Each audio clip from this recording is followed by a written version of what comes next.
Assalamualaikum warahmatullahi wabarakatuh. Ketemu lagi di pembelajaran PPKN. Nah, di pembelajaran kali ini kita akan membahas materi bab 3 kelas 10 yaitu tentang kewenangan lembaga-lembaga negara menurut Undang-Undang Dasar Negara Republik Indonesia tahun 1945. Sebelum kita memulai pembelajaran dengan Ustazah Sulis, mari kita berdoa terlebih dahulu agar kita diberi keberkahan ilmu serta ilmu yang bermanfaat. Berdoa mulai.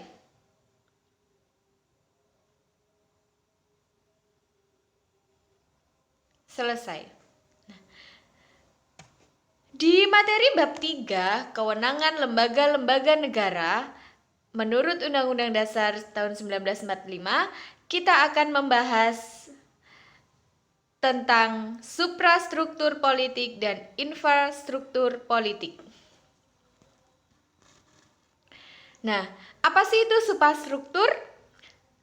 Suprastruktur politik diartikan politik di suatu negara dan merupakan penggerak politik yang bersifat formal. Jadi perannya lembaga politik yang terkategorikan suprastruktur politik ini adalah diatur oleh konstitusi atau diatur oleh perundang-undangan. Nah, siapa sajakah yang termasuk di dalam suprastruktur politik?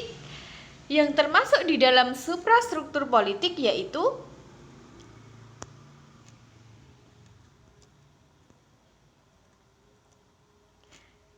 1. MPR,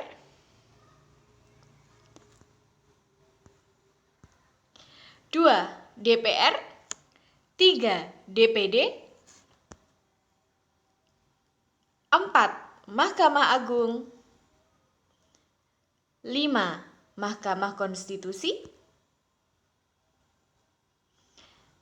6. Presiden dan Wakil Presiden, ketujuh, Komisi Yudisial, dan yang terakhir yaitu Badan Pemeriksa Keuangan. Lembaga-lembaga negara ini termasuk ke dalam suprastruktur politik. Nah, sekarang kalau suprastruktur tadi dikatakan bahwa adalah lembaga-lembaga negara yang merupakan objek vital atau alat politiknya negara yang diatur oleh konstitusi, maka berbeda halnya dengan infrastruktur politik. Apa sih infrastruktur politik itu? Infrastruktur politik adalah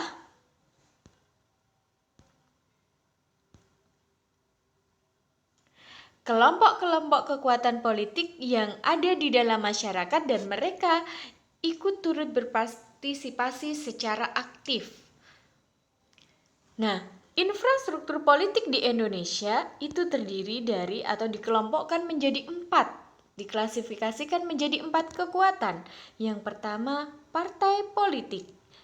Partai politik yaitu sekelompok warga negara secara sukarela atas dasar persamaan kehendak dan cita-cita untuk memperjuangkan kepentingan anggota masyarakat, bangsa, dan negara melalui pemilihan umum.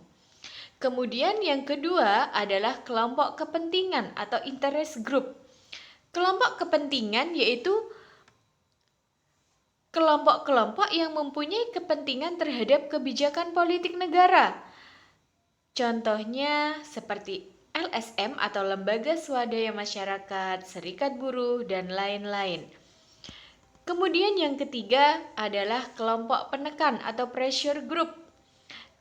Kelompok penekan yaitu kelompok yang bertujuan mengupayakan atau memperjuangkan keputusan politik yang berupa undang-undang atau kebijakan publik yang dikeluarkan pemerintah sesuai dengan keinginan kelompok mereka. Kemudian yang terakhir yaitu media komunikasi politik. Media komunikasi politik yaitu sarana atau alat komunikasi politik dalam proses penyampaian informasi politik secara tidak langsung baik terhadap pemerintah maupun masyarakat umumnya. Nah, itu tadi pembahasan kita terkait kewenangan lembaga-lembaga negara, di mana tadi kita sudah membahas apa itu suprastruktur politik dan apa itu infrastruktur politik. Nah, untuk menggali kemampuan kalian lebih dalam, silahkan kalian pelajari tugas mandiri berikut ini. Nah, silakan kalian tulis peran organisasi politik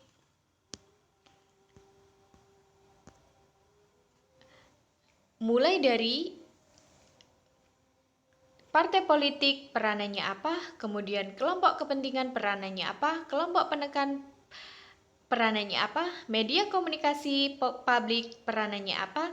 Silahkan kalian kerjakan di buku tugas kalian masing-masing dan silahkan nanti dikumpulkan di e-learning.